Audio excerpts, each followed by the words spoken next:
In the video in part 1, we established that chapters 36 to 37 speak to the restoration of the temple and the people during the reign of Darius the Great, otherwise known as Darius Eustaces, who Daniel refers to as Darius the Mede. It naturally follows that we should be looking at the Persian period for an initial fulfillment of the prophecy. We should not be surprised then that Persia is mentioned in Ezekiel 38 verse 5. At its greatest extent under Darius, the Achaemenid Empire controlled 40% of the global population. It was the biggest empire that had ever been up to that point, and it was going to be bigger than Rome. He had an efficient postal system and bureaucracy, with an interconnected road network and currency.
When we say initial fulfillment, we mean that a pattern is established that points to a future fulfillment.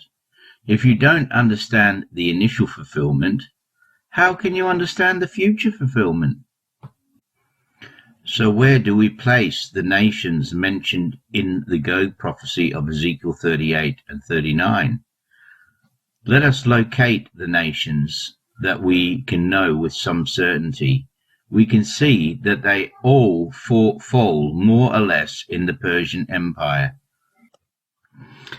I suggest you look at this article by the Armstrong Institute of Biblical Archaeology, which is the archaeology of Meshech and Tubal. And it goes to show that, well, we know that Meshech and Tubal were descendants of Japheth. Just as Shem was a patriarch of the Israelites and the Semitic peoples, like the Assyrians and the Arameans. But they have found evidence to show that these tribes, these descendants of Japheth, lived in the region of Anatolia and the Caucasus, between the Caspian and the Black Sea, not as high as Russia. The Assyrians were aware of them. Josephus lists the Meshech in the Antiquities of the Jews, and he places them, he calls them Scythians, and places them between near the Caspian Sea.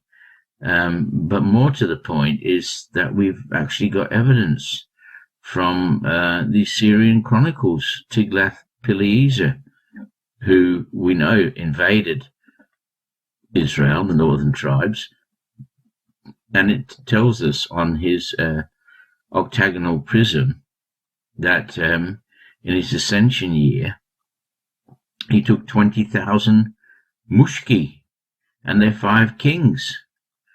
he took them captive. And we also have the Prince of Meshech here, a notable reference to the Mushki. It comes a few centuries later under Sargon II. And here we have it. Does that look like Vladimir Putin? No, it doesn't. So it's just ridiculous to say that these tribes that were mentioned around the time of Ezekiel, and they were there, are somehow related to Russia and Moscow, because they're not. They're found in Anatolia, and they have nothing to do with Russia. And again, Tubal, which you've already shown, is this province here, which was a Hittite province formerly. It's part of Anatolia. So I suggest you just read the articles and do your homework, and you'll know that what you're saying is just not true. It's just not true. Phut, or Put, is the third son of Ham, one of the sons of Noah, in the biblical table of nations. Libya, which is Libya now, and the old Persian name is Putaya, and it was a satrapy or a province of the Achaemenid Empire, and it corresponds to the current region of eastern Libya. It's associated in the 13th century before Christ in Egyptian records with the Libu people. So we see that Put was well known, and it was part of a province of the Persian Empire. Tubal was at one stage a Hittite province, but it briefly became an Assyrian province, especially during the reign of Sargon II in 713. Tubal, along with Bit Purutas, was conquered and established as an Assyrian province. However, Assyria lost control of Tubal by 711 before Christ. Prior to this, Tubal had been a tributary state of the Neo-Assyrian Empire, and it obviously became part of the Persian Empire. Kush became a Persian province after being conquered by the Achaemenid ruler Cambyses II, probably around 525 before Christ. While some accounts suggest a failed invasion, archaeological evidence supports the idea that the fortress of Doringnarti near the Second Nile cataract served as Persia's southern boundary, indicating at least some form of occupation. Darius the Great's inscription also lists Kush as one of the territories under Achaemenid rule. This is a plate from the Atlas of Biblical Geography from 1854 by Coleman, and it shows the three main designations: descendants of Noah, sons of Japheth here, sons of Shem, or the Semites, and the sons of Ham. That down here, they've got Seba down here, which is by the Red Sea, roughly in the area where we would now find Ethiopia. They've got Seba near Cush. They've also got a Seba here, which is where Yemen is. And Sheba and Dedan have been identified here. I know that there is a city called Seba on the Gulf, on one of the islands of Bahrain, which is here near the Persian Gulf. Whatever way you look at it, it's this southerly section here of the peninsula that you've got Dedan, Sheba, Seba, which is this part of the peninsula, which is Yemen. Dedan and Sheba are often mentioned together, and there is a connection with Cush as well. So there seems to be some kind of affinity between these groups of peoples. we can see that Dedan is in an area that's on the peninsula here, the Arabian Peninsula, and it's very close to where Sheba is. And they found archaeological remains near this oasis, which was the center of this Dedan. And this big statue, the Colossus Dedan, the statue of the Lehanite king, because the people of Dedan were called Lehanites. And interestingly enough, it tells us that the main settlement was around this oasis, which is Al-Ula Oasis. Dedan has been identified at a place that is now called Al-Kuryaba.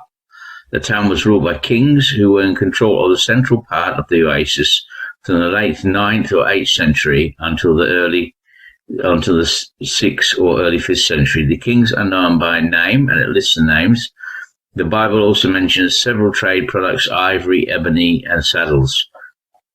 And then it notes there must have been a crisis in the Dedanite kingdom when the Babylonian king Nabonidus, who had settled in the Tamaya oasis in 549, attacked the Al-Ula oasis and killed the local ruler. Writing in more or less the same period, the Jewish prophet Ezekiel implies that the kingdom of Edom was in control of Dedan. It is likely that the kingdom of Dedan survived. Well, it did survive, but that's an interesting historical note that the Edomites attacked the kingdom of Dedan. From this early age are several monuments. The nearby mountains served as quarries. There was a temple in the town, probably dedicated to the supreme god Dhu, Lord, Dhu-Gahaiba, the deity of water and agriculture. So we see that, again, we've got historical evidence of this kingdom, and they dwelt in the peninsula of Saudi Arabia. Persia is mentioned in Ezekiel 38 as well, and Persia is obviously the center of the Persian Empire, with Darius the Great, head of the Achaemenid Empire, with its efficient road system and monetary system. And he also constructed a canal connecting the Nile and the Red Sea, a bit like the Suez Canal. That was initiated, at least, by Darius the Great. And that highlights the importance of maritime trade for the Persians. And as you know, probably know, they also attacked the Greeks with their shipping. So shipping was important, and trading was important to the poor Persians. We also see that Mushki, which is thought to be Meshech, was at one time also part of the Hittite Empire. The Mushki, which is a Hittite province just above Assyria. Meshech and Tubal are the ancient Moshi, Mushki, and Tubalu, Tibarini peoples who dwelled in the area around, primarily south of the Black and Caspian Seas in Ezekiel's day. Meshech and Tubal are mentioned together in Ezekiel 27 verse 13 as trading partners with ancient Tyre, which is modern Lebanon. Today these regions are in Turkey. Meshech was located near what was known as Phrygia in Central and Western Asia Minor, while Tubal was located in Eastern Asia Minor. We've already seen that Tubal was formerly a Hittite province. So Meshech and Tubal form portions of modern Turkey. Assyrian texts and monuments locate Meshech, the Mushku, and Tubal, Tabal, in Anatolia, which is Western Turkey, the areas that became known as Phrygia and Cappadocia. Gomer was a son of Japheth in Genesis 10, known in Assyrian records as Tilgarimu, a city-state in eastern Anatolia, which is modern Turkey. More specifically, the southeastern part of Turkey near the Syrian border. This identification is generally acknowledged by all. Once again, we have a region in present-day Turkey. The name Gomer probably comes from the Assyrian Gemiri, which in turn the Greeks referred to as the Kimorioi, or Cimmerians, who were an Iranic people. And you can see from the map that we're showing you that they did disperse from sort of central Turkey, Anatolia, in between the Caspians, and probably did end up in Crimea, which I think is probably related to the Cimmerians. And Togarmah has been identified as ancient Armenia, most of which is actually probably in Turkey today. And it's cited in certain Assyrian chronicles as well as Tacitus, who supports this view. So Josephus identified Togarmah as Phrygians, located in Asia Minor, Turkey, in about 700 BC. But some Phrygians moved to Armenia, so Togarmah existed in the geographical region of Turkey and Armenia today. In Ezekiel's time, there was a city in Cappadocia, Turkey, known as Togarmah, Tilgarimu, and Togarmah. So we see that these are all in the same region, and they have been identified. So we see quite clearly that all the places mentioned in Ezekiel 38 can be located in the Persian Empire, or just on the borders of the fringes of the Persian Empire. So where do we place Russia, or Rosh, as the experts call it? Well, let's have a look and see what the experts say. Who is it that invades? Ezekiel 38 gives us a list of names of those countries that are going to invade the land of Israel. And it's a little hidden. If you use the King James Version, you have to look to your margin to start to get to the root of who's all included in this. The word chief there is actually a place noun. And so many other versions actually get this right. Rotherham's Young's Literal and the New King James Version all translate that word chief as actually a place. The New King James, just to read the last one on the page there, Son of man, set your face against Gog, the land of Magog, the prince of Rosh, Meshech, and Tubal, and prophesy against him. And there's a few other nations there that were read. In verse 5, we have Persia, Ethiopia, and Libya. And down in verse 6, there is Gomer and Togarmah. Now, of that list, the nations of Ethiopia and Libya are still relatively identifiable today. Another commentary, this is from Jusinius, the lexicographer. He says, speaking of Rosh in that period, it's a northern nation mentioned with Tubal and Meshech, undoubtedly the Russians, who are mentioned by Byzantine writers of the 10th century under the name, and that's Greek for the Rus or Rus. And so just keep that in the back of your mind as we come along in the lecture as well. As we showed in a previous video, Russia didn't exist until 1200 years after Ezekiel. And that's why Jusinius refers to the Byzantine Empire, who called it Rus. But that was 1200 years later. And it's situated nowhere near where the Persian Empire is, or even where the Scythians were. It was a construct of the Vikings. And what I've done here is I've tried to squeeze the map of the Persian Empire onto the map of where the Kievan Rus is. And you can see how far away it is. Not only just far away in distance, but far away in time. So it's not the same place, and it's just ridiculous to equate the two.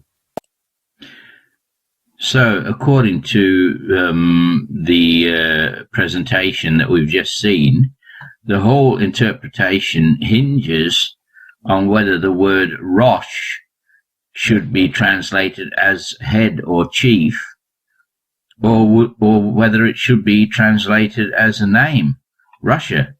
So, do we translate Rosh as head, the head prince, or the chief prince? Or do we translate it as the Prince of Russia as a name? So in the next section, I look at Ezekiel 38, verse 2, and I use the Bible Hub to look at the parallel versions, and I look at the actual verse in the Hebrew. Now, I've speeded this section up because I didn't want to bore you, but the long and the short of it is, and you can check this up, that out of 35 different translations, only 6 translate Ross as Ross, as Russia. Well, they presume that Rosh means Russia. So there's only 6 out of 35. The others, the other 29 translations, translate it as head or chief.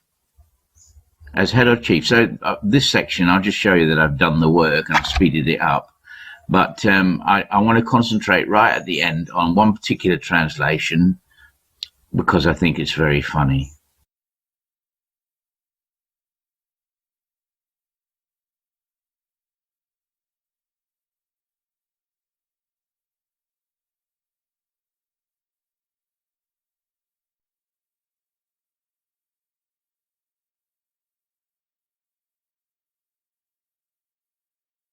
The Lamsa Bible is funny. Set your face against China and against the land of Mongolia. No, I don't think so somehow. I think that translation was made by either John Bolton or Mike Pompeo. In my view, the only translation that holds some weight is the Greek Septuagint, which was translated from the Hebrew about 2 centuries after the book of Ezekiel and about 3 centuries before Christ.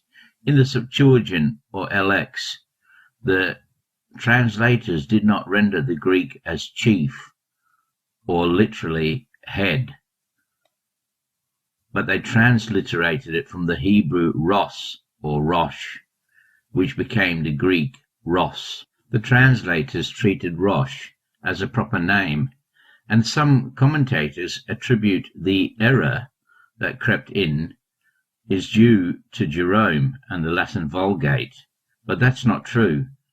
Aquila translated it as head. Aquila's version survives only in fragments, chiefly in extant portions of Origen's Hexpala. Apparently, Aquila was a disciple of Rabbi Akiva in about 128 AD, and he made a literal translation, fragments of which are preserved in Origen's Hexpala. And he translated the Hebrew Ross as Kephalos, which means head. In other words, the head or prince, or in the case of Nebuchadnezzar, the king of kings, the chief prince, the king of kings, the head. In any case, if the translators thought of Ross as the name of a place or people, then they thought that they dwelt in Arabia, not in the north. Here is the English translation of the Greek Septuagint of Jeremiah 25, verse 23, taken from the Bible Hub website. So Ross is either on the Arabian Peninsula, which is unlikely, or the Septuagint translators were unsure because of Jeremiah 25:23 and simply transliterated the word. We suspect that an orthographic error crept in, misreading BZ as RS, possibly because they were confusing Hebrew with Imperial Aramaic. Remember that there were no vowels appointing, so a word of 2 letters is easily misread. So BZ, buzz, as rs, Ros, with the Greek translators offering Ros. And that's what I think happened in Jeremiah 25. And perhaps that is why it was left untranslated in Ezekiel 38:2.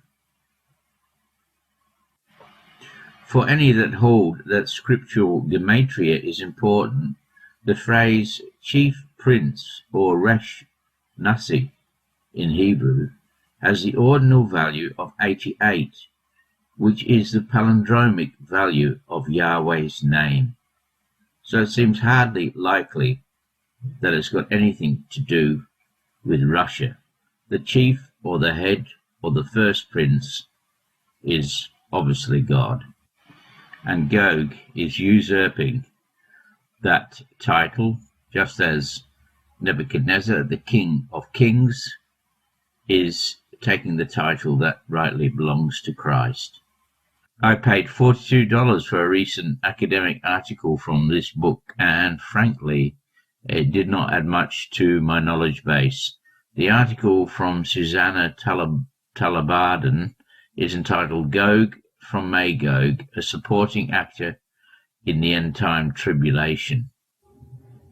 She defines Gog and Magog as a sea monster and chaos creature from Ezekiel 38 verse 4, where it says, I will put hooks in your jaws. But alternative translations render it as a bridle in the mouth, as it talks about a huge army of horsemen being led out. In any case, in note number 25 of her article, she makes the observation that the LX seems to perceive Magog as a person, as it adds to the Masoretic text, a Kai after Gog. Son of man, set your face to Gog and to the land of Magog, to the Archon of Ros, Mosok, and Thubal, and proclaim about him. I believe that she means that Gog is seen as a person, not that Magog is seen as a person, because it clearly says the land of Magog. In the Greek Septuagint version of Ezekiel 38 verse 2, we find the phrase Gog and the land of Magog. That is the literal translation, Gog and the land of Magog. This needs to be contrasted with the New Testament passage about Gog, which is in Revelation 20 verse 8. And the Greek there has literally the Gog and the Magog. Of course, the English doesn't render the second the, so it just says Gog and Magog, Gog and Magog. But the literal translation is the Gog and the Magog. Are these two passages talking about the same thing? I would answer definitively yes, even though the wording seems to be slightly different. A very good explanation on the hermeneutic Substack notes that the places in the Bible derive their names from the people. Therefore, the names denote both people and places. Moreover, both the Greek and the Syriac can be used in a copulative fashion as the word and, or in an appositional fashion as the word or the phrase that is. In other words, Gog and Magog, or Gog that is Magog. And finally, they note that John, the Apostle, is not citing the Septuagint, as he does not need to cite. He can simply allude to the Old Testament in general and let the reader pile up all the references to that name or to that place on his own. Their conclusion is, firstly, that Gog/Magog can be both a name and or a place. Number two, and can be either copulative, and, or explicative, that is.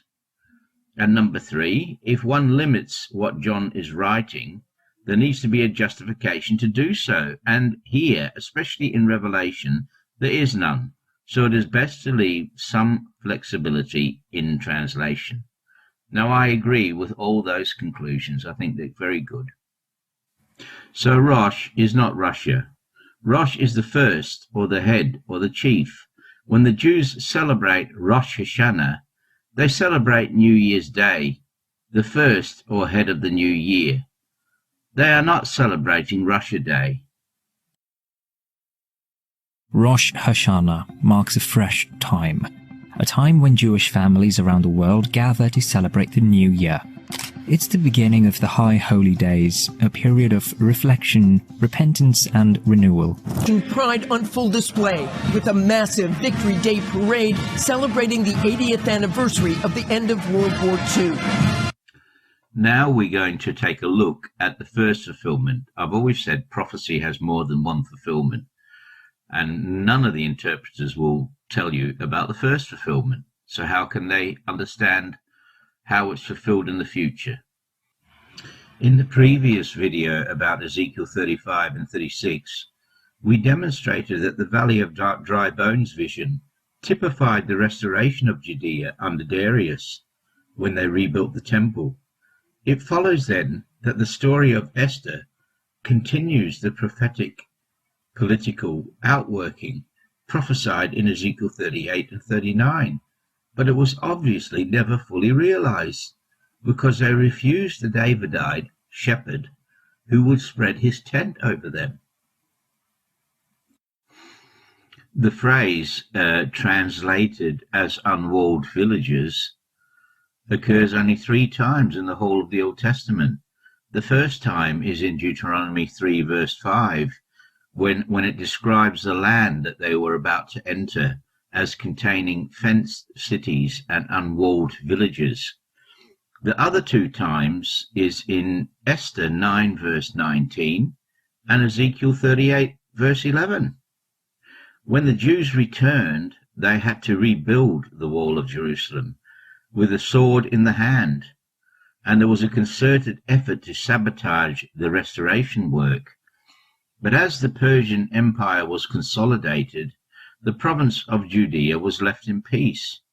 The Persian king in the time of Esther had to be tricked into issuing a decree to kill all the Jews in the empire. Therefore the Jews of the villages that dwelt in the unwalled towns made the 14th day of the month Adar a day of gladness and feasting, and a good day, and of sending portions one to another. And thou shalt say, I will go up to the land of unwalled villages. I will go to them that are at rest, that dwell safely, all of them dwelling without walls, and having neither bars nor gates.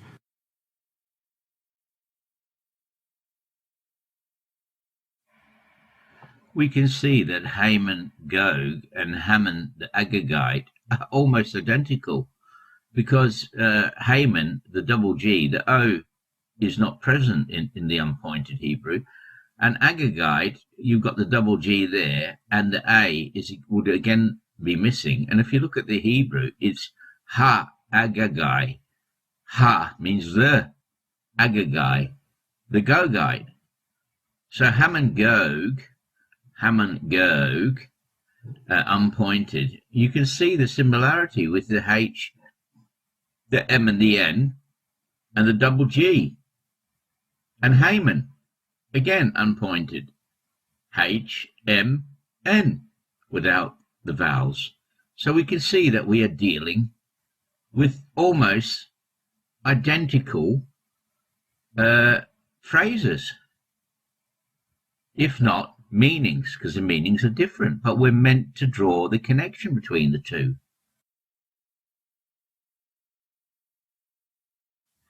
We can see the phonetic and the poetic assonance, for example, in Esther 9, verse 24. It's quite clear when you look at the pronunciation of the Hebrew words that there is a play being made on the word Haman, and the father, the son of the Hamadatha, the Agagite, the Agogite, even the word consume has, which is humam, has resonance with Haman. So it's all quite obvious. We're being given a big pointer in this direction. And again, the word in this verse, hamam, which is translated in the King James as destroy, it means confused, disturbed, trouble, panic. Hamam is obviously rhymes with Haman. And we're meant to see this linkage between Haman, noise, confusion, destruction, Haman Gog, Hamadatha. It's quite obvious that we're meant to make this link, which links to Ezekiel 38.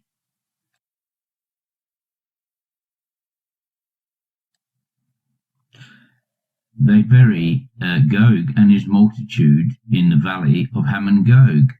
And we can see from Esther 3 verse 1, Haman, the son of Hamadatha the Agagite, as we've already looked at, is very similar. And Ezekiel 39:11, the valley of Haman Gog.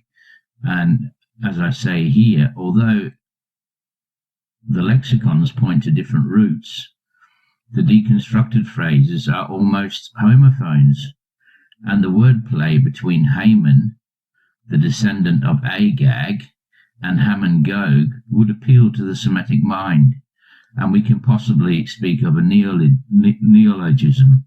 However, there is more, as Klein recognizes a wordplay on Abraham's new name in Genesis 17.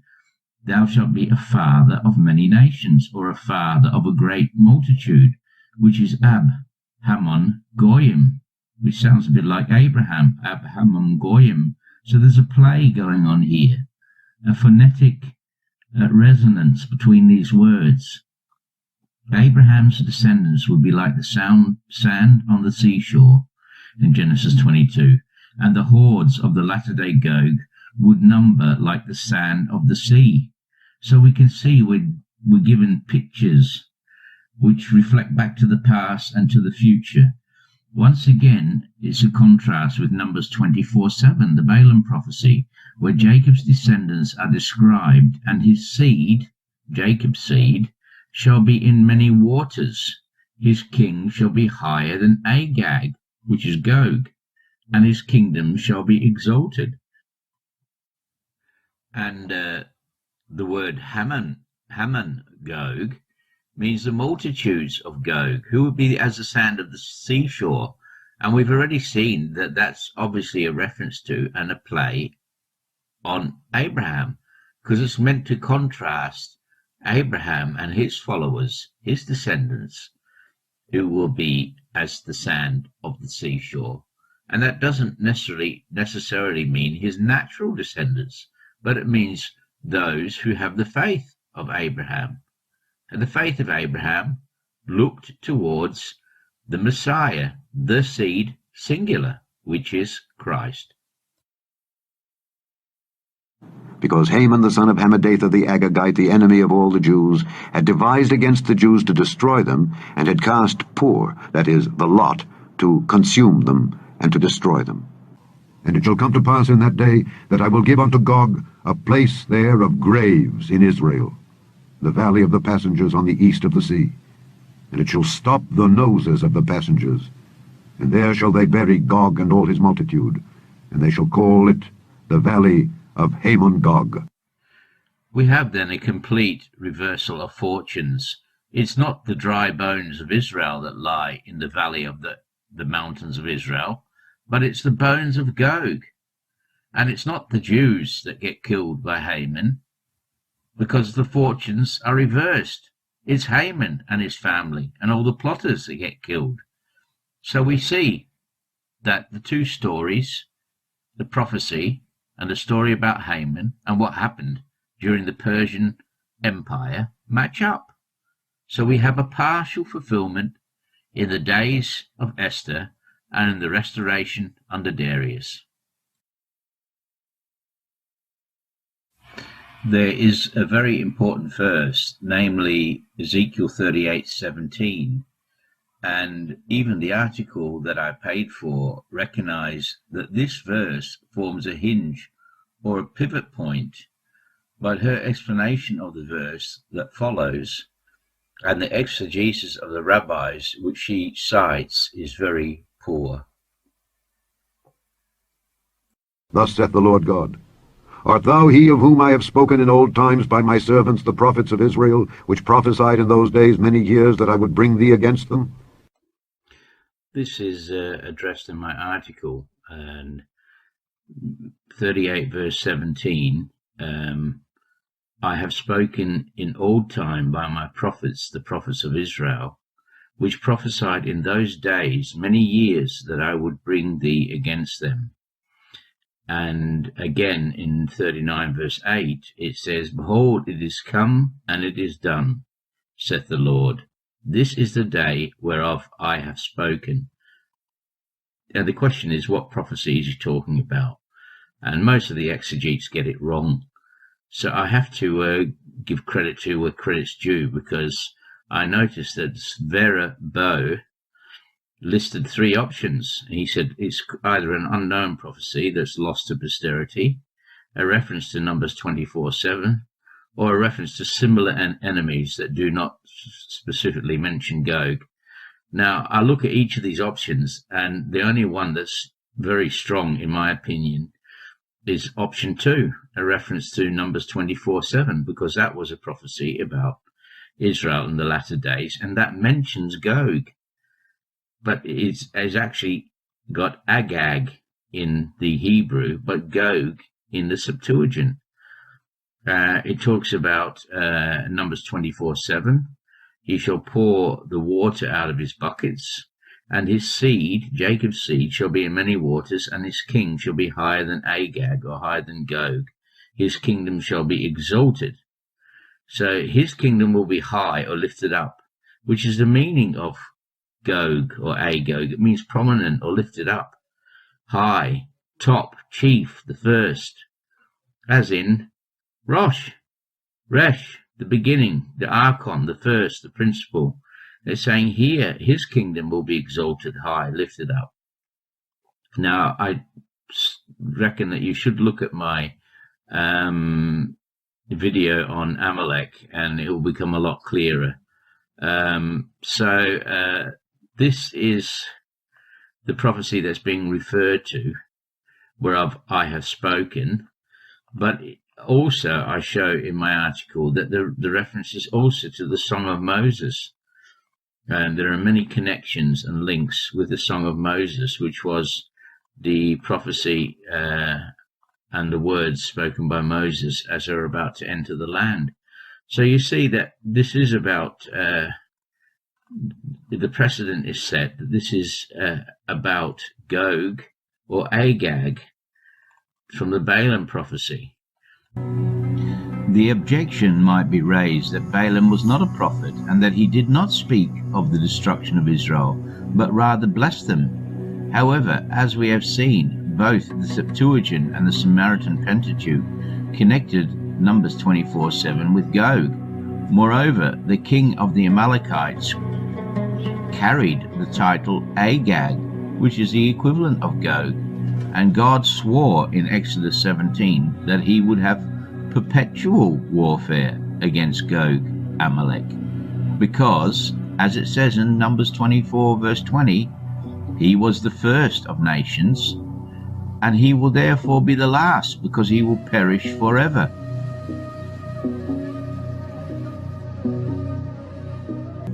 Was Balaam a prophet?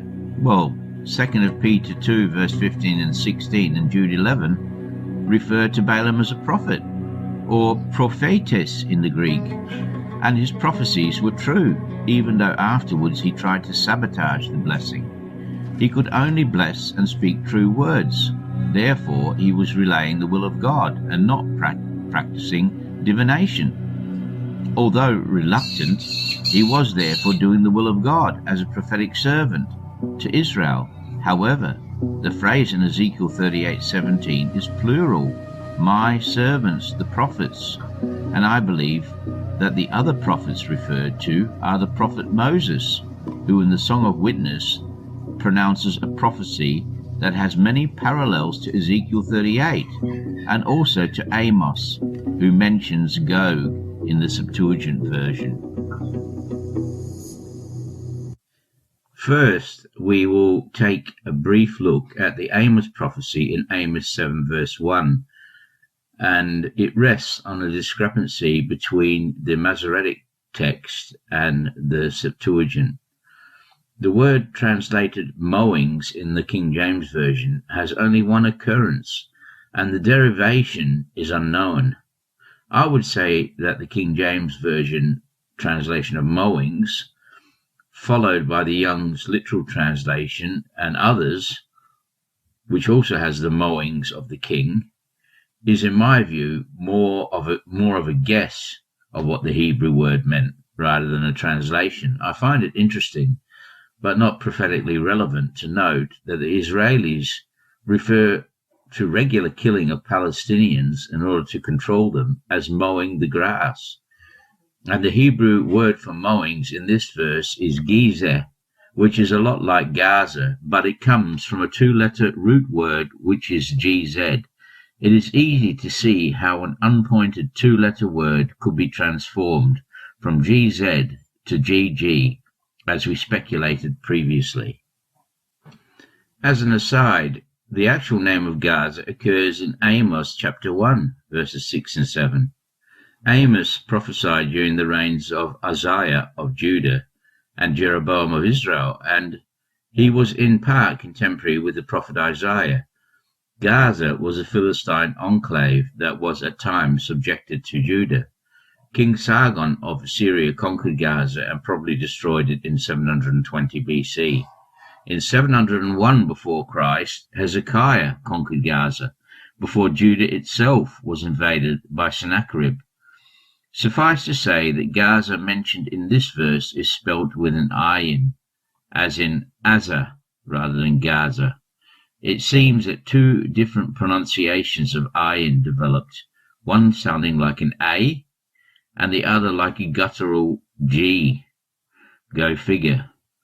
Josephus renders it in the Greek as Gaza. You might want to check out the article Unraveling the Origins of the Name Gaza, where it says that Gaza is a city steeped in ancient history, throughout which it has had various names. A linguistic journey through time leads to a possibly unexpected etymology.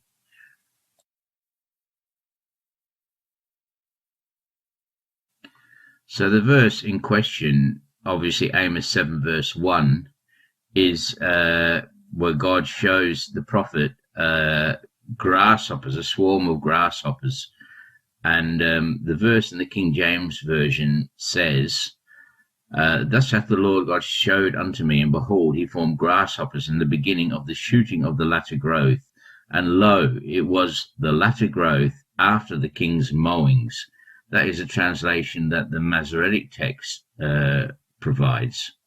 However, the Septuagint version is completely different. It says literally, Thus showed to me the Lord, and behold, a swarm of locusts coming in early morning, and behold, grasshopper one, Gog the king.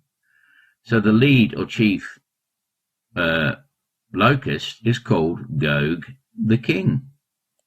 The locust swarm has a king called Gog, even though in Proverbs 30 verse 27 it tells us that the locusts have no king. So this demonstrates that these locusts are not a natural plague, but an invasion by an enemy with a leader called Gog. Locusts are an image employed in the Apocalypse, which repurposes the locust metaphor of Amos and of Joel to depict invasions. This, then, is a mythical King Agag, or King Gog. Which text is correct? The Septuagint or the Masoretic? Both of these texts have underlying Hebrew, or in some cases Aramaic sources, which were inspired. In this case, I suspect that the Septuagint is a better reading, but that is not always true. Tuman begs to differ, as he follows the critical dictum of Lectio Difficiliter Potua, which is a Latin for the most difficult reading. So the critics always go for the most difficult reading because they believe that over time difficult readings get smoothed out. So that is one of their principles of the first principles of approaching textual criticism.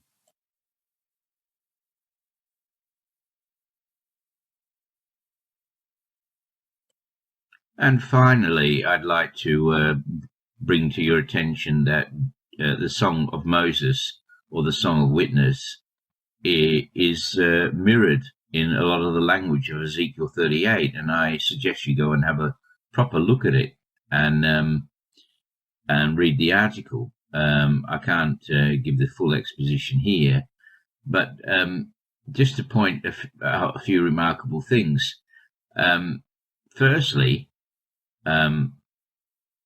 Firstly, Moses gave this prophecy, because that's what it was. It was a prophecy and a warning and a blessing. It was all three together. But it came as they were about to enter the land. But Moses wasn't allowed to enter the land, because it tells you in verse 51 of Deuteronomy 32 that Moses did not sanctify God, because Moses sanctified me not in the midst of the children of Israel. And that's contrasted with God in Ezekiel 38 saying that he will be sanctified in Gog. Now that's interesting, because the law could not bring salvation. The law, just like the law of Darius the Mede, which was unchangeable and immutable, but God's law was not immutable, because what God did, God has not held hoax by his own law. What God did was he nailed the law to the cross. The Apostle Paul tells us that. It was nailed to the cross. And God triumphed over the powers, blotting out the handwriting of ordinances that was against you, which was contrary to us, and took it out of the way, nailing it to his cross. And having spoiled principalities and powers, he made a show of them openly, triumphing over them in it. By nailing the law to the cross, it was completely fulfilled in Jesus Christ. So Moses was not allowed to enter the land because he had not sanctified God at the waters of Meribah. And this is contrasted with Gog.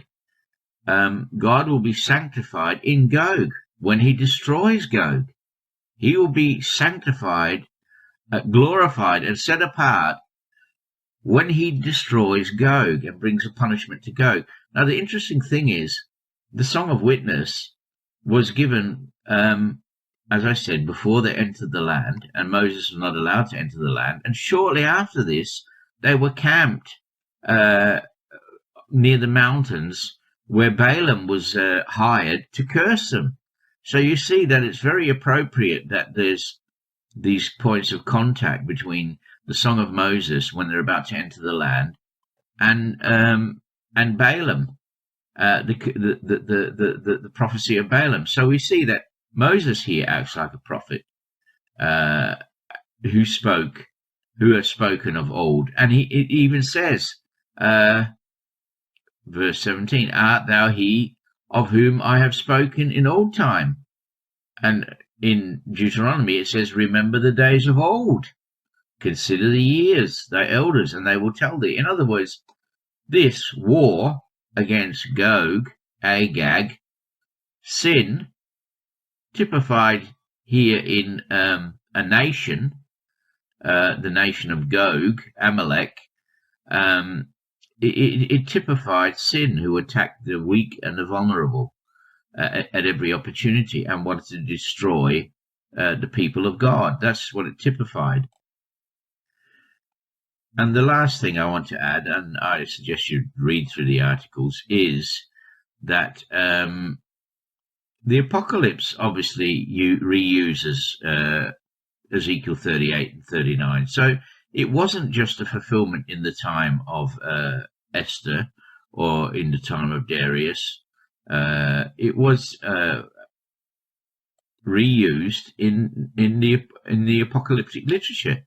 But the point is that Ezekiel 39, which is mirrored in Revelation 19, is a judgment against the beast and the kings of the earth. It's not a judgment against Gog, because the judgment against Gog happens 1,000 years later. The judgment against Gog happens 1,000 years later, after the millennium. Satan is bound for 1,000 years. So what happens is the apocalypse separates the punishment of Gog, the punishment of the beast, and the false prophet, etc. It separates the punishment of the beast and the false prophet, etc., from the punishment of Gog, which happens 1,000 years later. So I suggest you read this so that you can follow this properly. But they're obviously talking about different things. Ezekiel 39, verse 8, the decisive reading of the phrase in Ezekiel 39, verse 8, it is done, which has a direct link to Revelation 16, verse 17, which relates to the Battle of Armageddon, when Christ returns as a thief, and he exhorts the faithful to keep their garments. It says there in Ezekiel 39, verse 8, "Behold, it is come, and it is done, said the Lord God. This is the day whereof I have spoken." So that was the day whereof he had spoken, of old times, saying that he would have war against Agag, Amalek, from generation to generation, until the end of time, when it will be done and completely destroyed. And when that happens, there are no more mortal beings on earth, because everyone's been judged. And death itself is thrown into the lake of fire, which means that anybody who bears the nature of mortal nature of death, anyone who bears the nature of death, has been judged and is gone.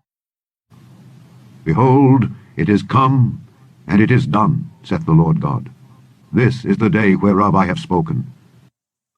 And the seventh angel poured out his vial into the air, and there came a great voice out of the temple of heaven from the throne, saying, It is done. The final conclusion of part 1 and part 2 of this video. Number 1, Ezekiel 36 to 39 has a partial fulfillment in the time of Darius, with the restoration of the temple and the planned destruction of the Jews in the time of Esther, probably under Ahasuerus. Number 2, the countries of Ezekiel 38 fall in the Persian Empire, or borders thereof, and Russia did not even exist then. Number 3, the initial fulfillment was in the Persian period, with many of the Persian provinces rising up against the Jews. And number 4, the future fulfillment is post-millennial, when Gog again attacks the camp of the saints, who are dwelling peacefully in unwalled villages. We are told this by Jesus himself. This leaves us with the question, what are we seeing now? It's obvious that certain people have hijacked the Old Testament prophecies and are using them to build their own kingdom. It's a false beast kingdom, and it's being supported by people who are either fooled or who have participated in abusing the prophecies to achieve their own ends. Now, God can use even these people to reach his ultimate goal. But God will not be mocked. We're going to have a look at how certain elements have taken these biblical prophecies and are using them to fool people, using them for their own ends. And that's what the next video will be about.